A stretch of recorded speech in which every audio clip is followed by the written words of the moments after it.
Yo, what's good people? It's Too Busy Gaming. We're live, we're direct, and we are in full effect. Now with title update 1 well underway and everyone's had a healthy amount of time to figure out what builds that they kind of want to spec into, any sort of new armor pieces that they're enjoying that they want to add to an existing set, I figured it's high time that we do a cheeky bit of mix set madness, talk about how I'm implementing some of the new skills with some of my current builds and some newer builds as well. Don't forget to comment and subscribe and leave a comment down below. Let me know what skill you have been having the most fun with. Without further ado, let's get straight into this. Now everybody knows I love using the lance, and I'm a big fan of ailment as well. So this is almost like death grip, but in Sunbreak. This is pure para, pure status, lovely amounts of build up for your team, and it just does the job. Also outputs a nice bit of damage as well, but let's get straight into the build. So to kick things off, let's check out the equipment used. So it's the Volvi Swindler for the weapon, the Golden Loon helmet for the helmet, the Squire's chest, the Lucian gloves, golden waist, and the Lucian legs, with a divine talisman with part breaker level 3, guard level 2, a level 3 deco, and 2 level 1 deco slots. Now onto the decorations. We're utilizing 1 blade scale jewel and 1 grinder jewel. These slot into the weapons, and because there's only a level 1 deco, we utilize the Spirit Bird jewel 1. Then for the helmet, we're utilizing 2 tenderizer jewels and 1 grinder jewel. Then for the chest, we're utilizing 2 defense jewels. The arms, 2 critical boost jewels. For the waist, an iron wool jewel and an iron wool jewel level 3. And then for the legs, 1 blade scale jewel.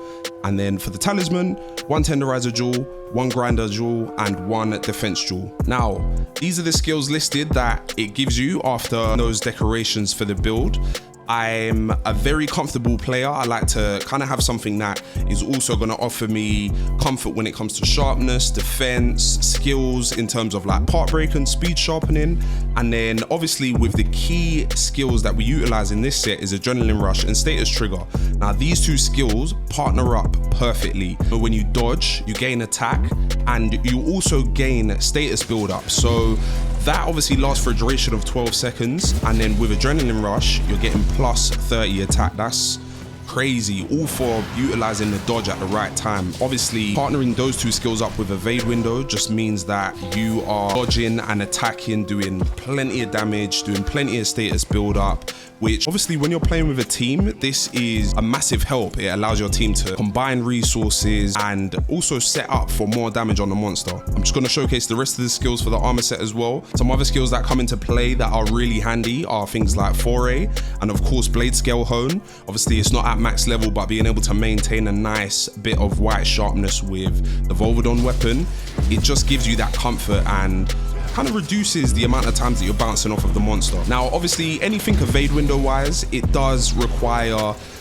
a fair bit of knowledge when it comes to hunting specific monsters. You kind of got to make sure that your knowledge, your reflexes, and just everything is on point. You don't want to cost the team a hunt by carting the full 3 times. No one likes to cart. Listen, I'll be carting, but no one likes to cart the full 3 times. Now, if you want to talk a little bit about what I've augmented for the set, I've mainly gone for things that are going to enhance the decoration slot. So if it's going to enhance level 2 slot to a level 3, you know, there are some skills that does get subtracted from a specific armor piece like foray, and I also gain foray back on like the gloves, whereas I've lost it on the helmet, and gaining things like offensive guard, an extra slot in handicraft for that comfort. It works out, but like I said, I always try and aim for more decoration slots so I can have more freedom when I need to slot in a specific skill.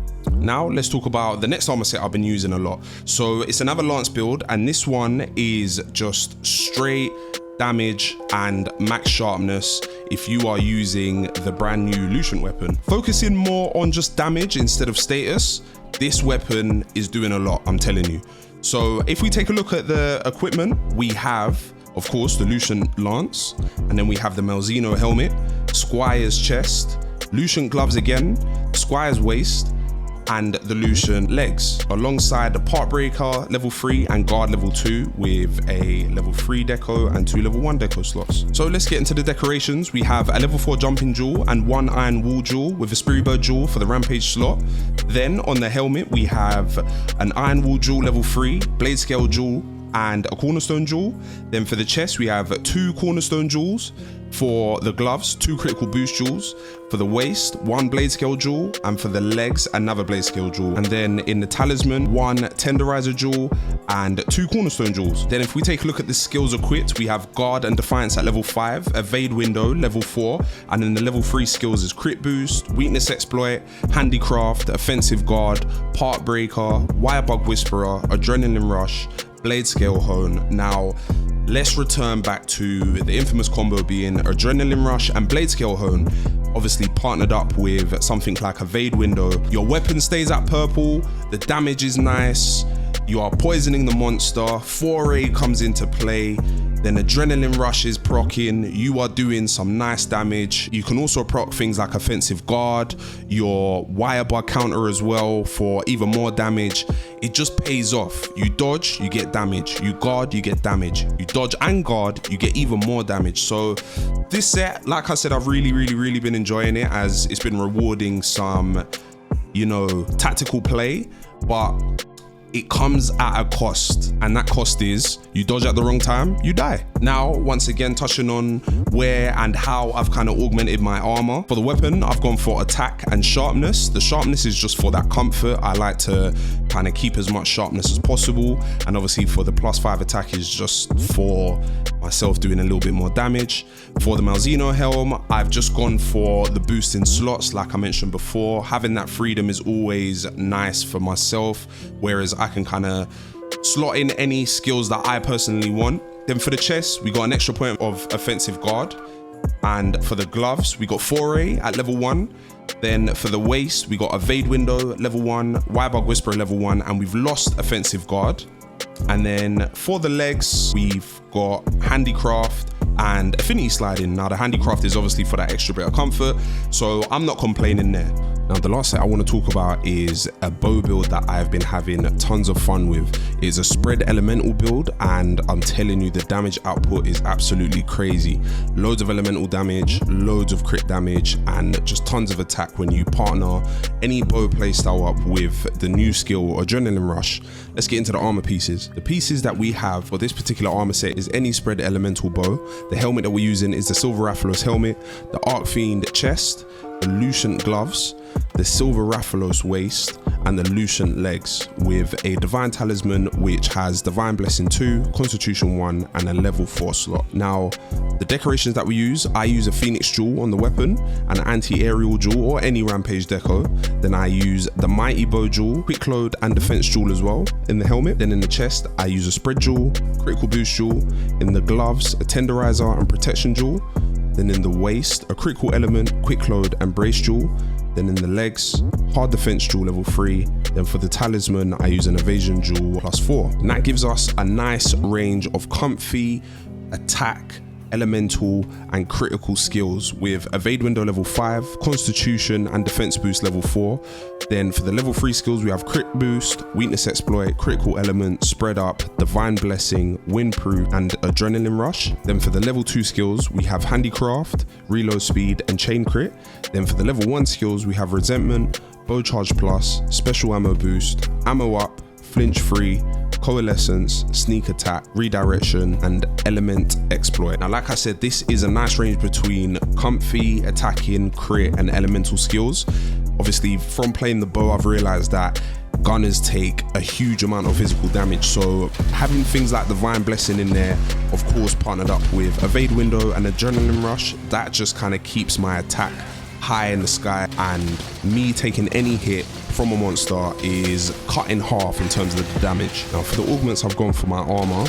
I've tried to go for skills that aren't available as decorations, and anything that is a level 2 or level 3 slot and up, to allow me to have more breathing room and more freedom to gem in skills that might aid to the comfortability or damage of the set. Now because this is a spread elemental build, you can use this with any spread elemental bow.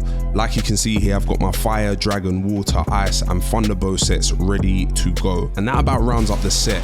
Now like I said, I've gone for a nice mix of comfortability and damage. Obviously proccing adrenaline rush, utilizing evade window just ups the damage by a crazy amount. And obviously having Constitution level 4, pop in a dash juice, that just rounds it up to level 5, which means that I can dash about the place and output crazy amounts of damage. Then when you're doing your afflicted hunts, the minute that you get hit and you get over said ailment, it then procs Coalescence to give you even more damage. So that's why I've gone for that skill in the free slot on the weapon. Of course, any skills are replaceable. If you do replicate the set, definitely mess about with what you feel most comfortable with and what aids your style of play. But that's it for my own personal mix set madness submission. If there's any changes that you would recommend that I make to any of these builds, please let me know in the comments down below. Or if there's any sets that you'd like to showcase or be a part of in the next mix set madness video, please submit them through the Discord and I'd love to have you on. Definitely follow the socials listed down below and drop us a follow on the Twitch. We go live with Monster Hunter every Monday, so if you want to run up some hunts, please join us and come and get involved for the hunts. That's it for now. Until the next video, happy hunting, and I'll catch you guys in the next one. Peace.